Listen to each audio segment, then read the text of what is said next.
योगी ने आज वोटों की गिनती से पहले ही जातियों की गिनती कर दी। आज उत्तर प्रदेश में मंत्रिमंडल का विस्तार हुआ। जो लोग जुलाई 2023 से मंत्री बनने के लिए अपनी बारी का इंतजार कर रहे थे, उनका नंबर आखिरकार फरवरी 2024 में आया। ब्राह्मण, दलित, नोनिया, जाति के नाम पर भी अगर राजनीति करनी है तो उसका फॉर्मूला क्या होगा?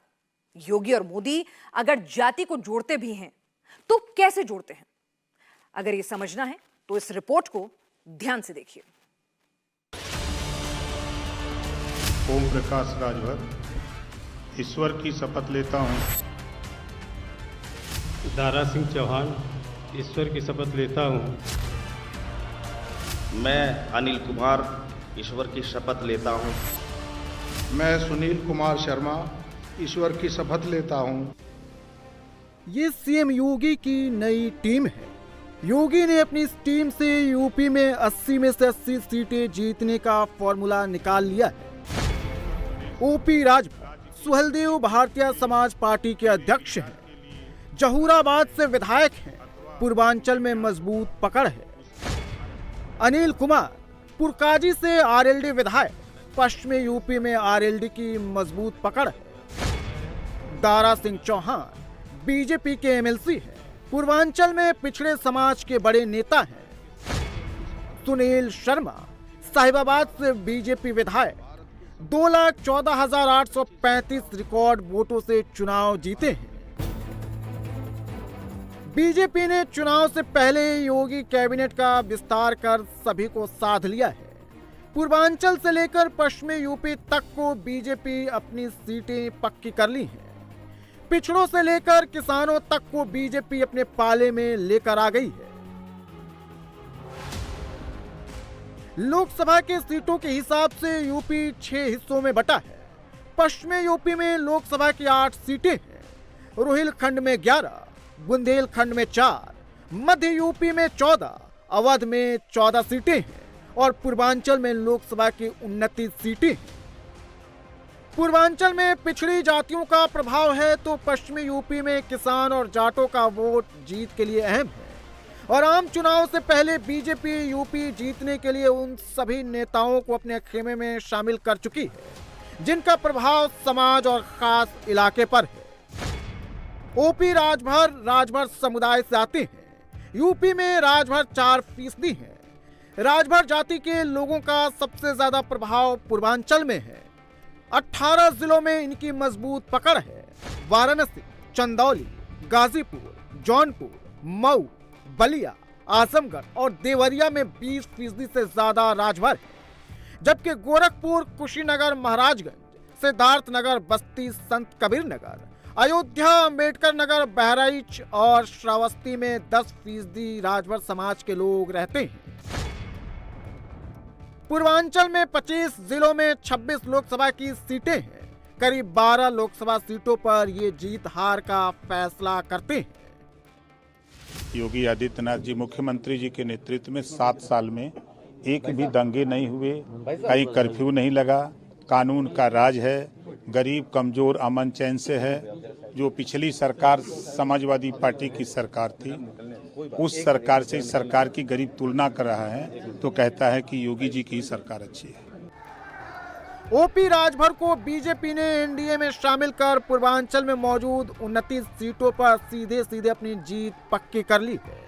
कैसे, ये भी समझ लीजिए। 2019 में राजभर की पार्टी अकेले चुनाव लड़ी थी। राजभर की पार्टी को 2019 में यूपी में 1% से भी कम वोट मिला था। राजभर की पार्टी भले ही अकेले चुनाव नहीं जीत सकती है, लेकिन अगर उसका वोट बीजेपी को मिल जाए तो बीजेपी पूर्वांचल में 2014 के इतिहास को दोहरा सकती है। और इसीलिए मिशन 80 को अचीव करने के लिए राजभर को साथ रखना जरूरी है। राहुल के जातिगत जनगणना का काउंटर करने के लिए और यूपी में क्लीन स्वीप करने के लिए बीजेपी सॉलिड कॉम्बिनेशन बनाई है। दारा सिंह चौहान को सीएम योगी ने कैबिनेट में शामिल कर पिछड़ों के वोट को पक्का कर लिया है। दारा सिंह नोनिया चौहान समुदाय से आते हैं।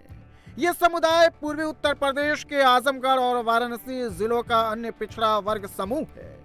इस समुदाय की आबादी करीब 2 से 3% है।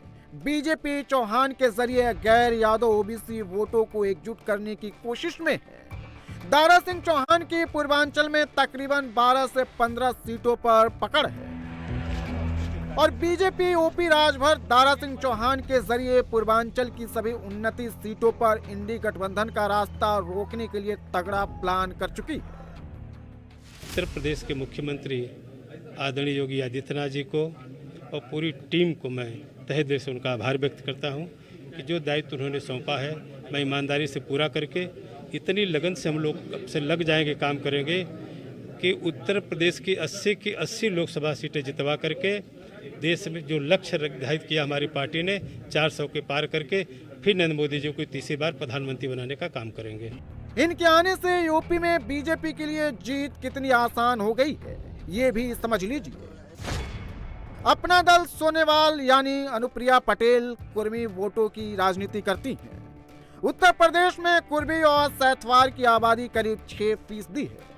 पश्चिमी यूपी, रोहिलखंड, बुंदेलखंड, मध्य यूपी, अवध और पूर्वांचल में इनकी पकड़ है। 2019 के लोकसभा चुनाव में अनुप्रिया पटेल की पार्टी को 1.2% वोट मिला था और 2 लोकसभा सीटों पर जीत मिली थी। अनुप्रिया पटेल की तरह ही संजय निषाद की राजनीति भी निषाद समुदाय के इर्द गिर्द ही घूमती है।